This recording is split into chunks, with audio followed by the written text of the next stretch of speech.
Hey guys, this is Tom from Klassic Plastik, here live at Washington, D.C. Enjoy the show.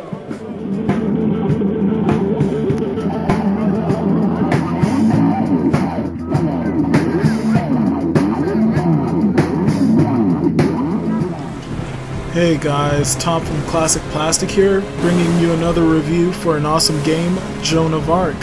Let's take a look at it. Oh, Uncle, would you tell me a bedtime story? A really terrific one.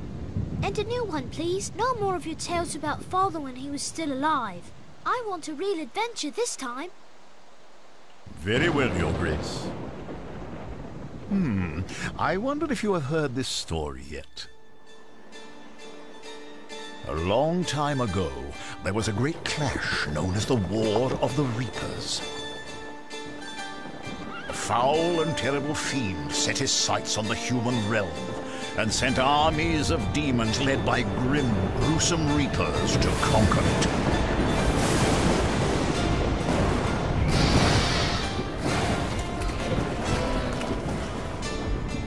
Into the fray! Never before had the world witnessed such horrid bloodshed. To end that long and tragic conflict, man forged 5 magical armlets in hopes of somehow containing the fiend's hellish power.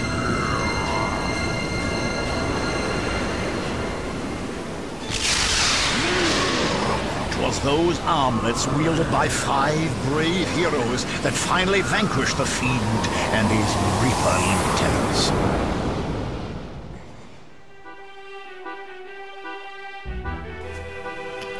That was the intro to Joan of Arc.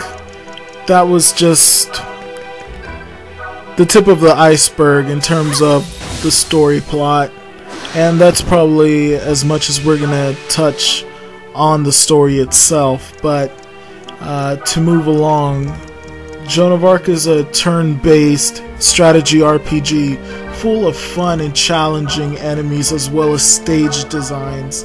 Joan of Arc is the type of game with lots of plot twists and character development, something that most games are lacking nowadays because they focus more on the online feature or just on the blockbuster character that basically eclipses everybody else. But this is definitely not the case with this game. You get to control up to 14 characters, and you have to develop every single one of them because each one of them has a special ability, one that can make the game easier for you. And if you do decide to just rely on 1 or 2 characters, well, you'll definitely be paying the consequences later on in the game because, as I said before, this game is full of plot twists and character development. So if you're not grinding equally on all characters, then you're really going to have a hard time progressing in this game.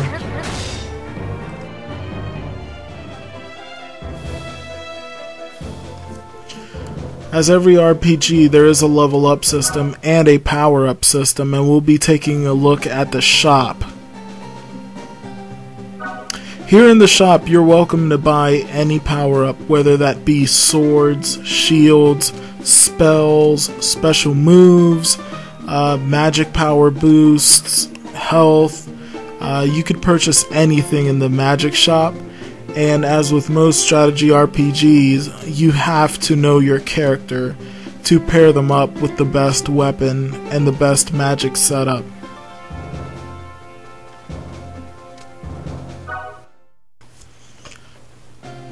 Next, we will be looking at the Bind Skills shop, or the Bind Skills frog.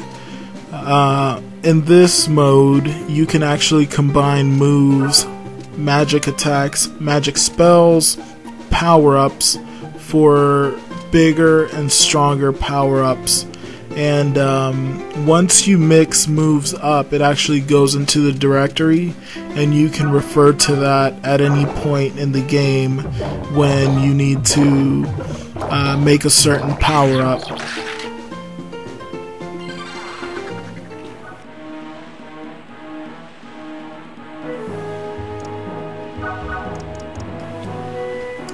Alright, here comes the time where you hear me ramble on.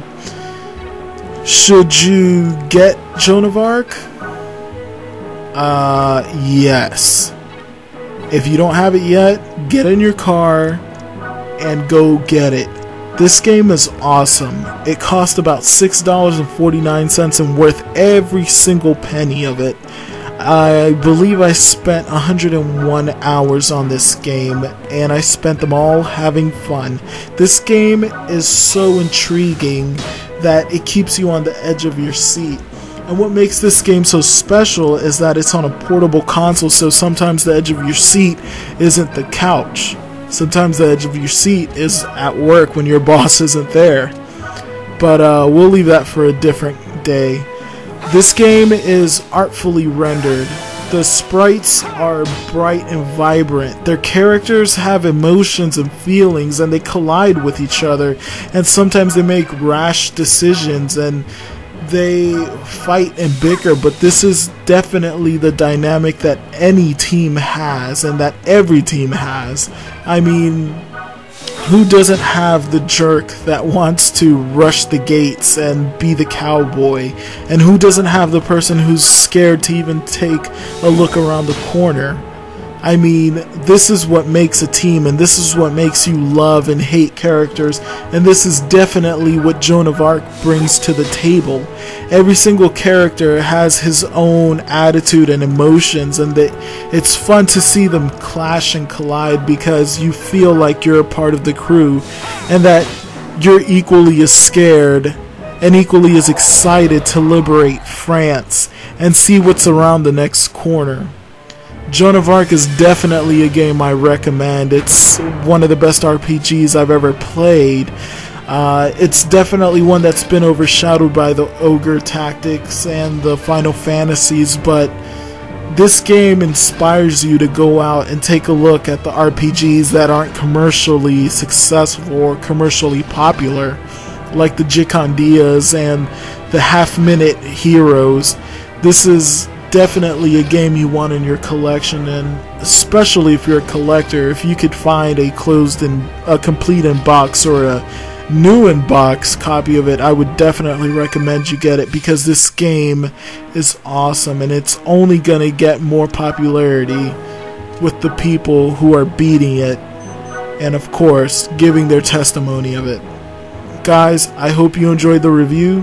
This has been a pleasure to be able to have you guys watch my show, and I really hope you guys stay tuned for our next episode of Classic Plastik.